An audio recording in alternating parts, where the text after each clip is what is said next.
Hello and happy, beautiful day to you. Welcome to today's quick IQ episode where we talk about insights and questions. And today, the insight that I want to share with you has to do with the depth of transformation that is needed to create real healing. And this is what I mean is, if you think about the podcast episode, you hear me work with live volunteers and show them how to use their own mind to release their pain or create incredible changes using their own mind.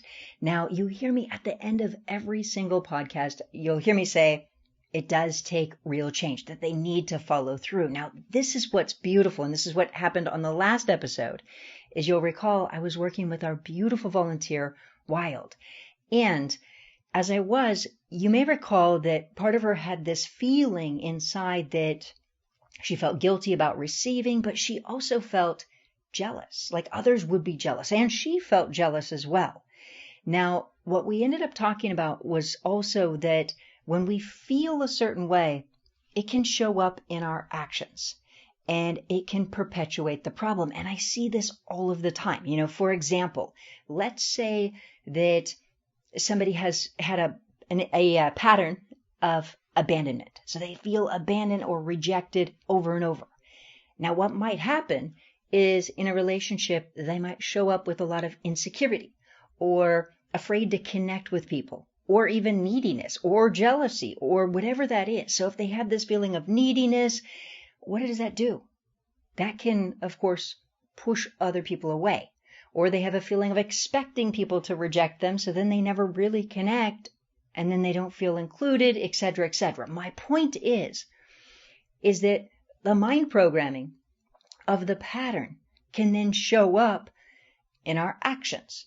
And when it shows up in your actions, then it can perpetuate the problem in a variety of different ways. And so if you think back to the last episode with our beautiful volunteer Wild, that's part of what we had talked about was exactly that, was that as she's, feeling that people are going to be jealous, then there can be a part of her who takes subconscious actions. And not only that, but then feels guilty about receiving. So she has all of these different emotions going on that can influence her actions and the way she shows up. And then also what she's perceiving and even reacting to the situation. So there's so many different actions that can come from that. In fact, I've seen people before where two people have completely different perspectives of a situation. One person's maybe hurt because of this reason, another person is hurt because of this reason, and they're both triggering each other, and they're not even seeing the situation in the same way. Again, my point being is that the patterns that you have that are affecting your health, your life, your relationships, well, everything, so often these patterns have subtle or even big. They're connected to actions that you may not realize that you're making that then further perpetuate the problem over and over and over. And sometimes it can end up in ways that you may not see it. For example, I worked with a woman in the past who had a lot of hurt, a lot of resentment, so much rejection. She just wanted a happy, wonderful, healthy relationship. That's what she wanted more than anything. And yet, what would happen is she would have a tendency to be in a relationship and then start speaking poorly about the person to her friends, to complaining, he does this and he does that, or he does, and she would complain about little things or whatnot, even though she wanted the relationship. She wanted the relationship to work, but she felt like it was cool to kind of complain, he does this, and because he wasn't perfect, but she would complain about the little things, and then relationships wouldn't work out. What would happen is then, friends would come around, they didn't necessarily like the guy, and then because of the little things, and then what would happen is then her energy would be all over the place, and then her relationships, one after another, didn't work out because she'd start to just not feel it, but then she would still want the relationship. It was just this roller coaster of emotions. And so once I said to her, I was having a conversation with her and I said, oh my gosh, it was just like Oh, he did little things. Oh, he, whatnot. Oh, he worked out early in the morning, and she was not thrilled with it. And I was like, oh my gosh, he's working out. And so then she was like, well, I guess, it was like these little things.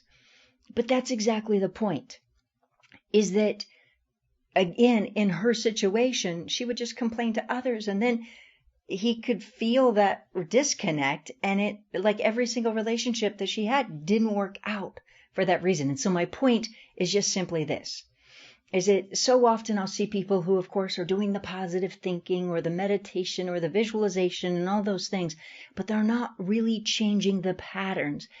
But when we really change the patterns, and then we go deep into the transformation, so we change the pattern all of the way, it changes who we are. It's a real transformation. It changes how we think, how we feel, how we perceive things, and also the way that we show up in life. You notice little actions, even if it's just the way that you're showing up, or little actions in your life change as well. And so that's the insight that I want to give you, just because sometimes, let's be honest, this is what happens or can happen on the spiritual journey or the healing journey, is that people can get very stuck in their head. They're meditating and thinking positive and meditate, and then they keep being themselves and being themselves and being them. But when you're really embracing change, what happens is you transform these patterns, and more of the best of you shows up. It's like as you get rid of the patterns or the hurt or the negativity, you notice that more of the best of you shows up in your energy and also in your actions. It's really beautiful. And so that's the insight that I want to share with you today, just because, again, from our last episode with Wild, that's what we experienced. We saw some patterns going on, but we also talked about it does take a genuine change of really embracing different actions, even if they're subconscious. So food for thought. And by the way, if you didn't listen to last week's podcast episode, I strongly recommend doing so. And if you're somebody who wants deeper understanding of training, of mind-body healing and how it works, I do have a free training on my website. Come join me. It's really insightful. And as always, if you're somebody who's here, who's, working on healing yourself, make sure to take something from this, implement it in your own life, and please do take just a quick moment to hit the share button on this episode.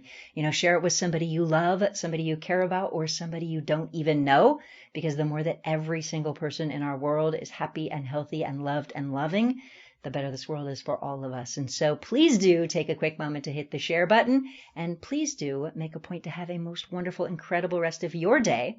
And I look forward to connecting with you on the next episode. We'll see you there.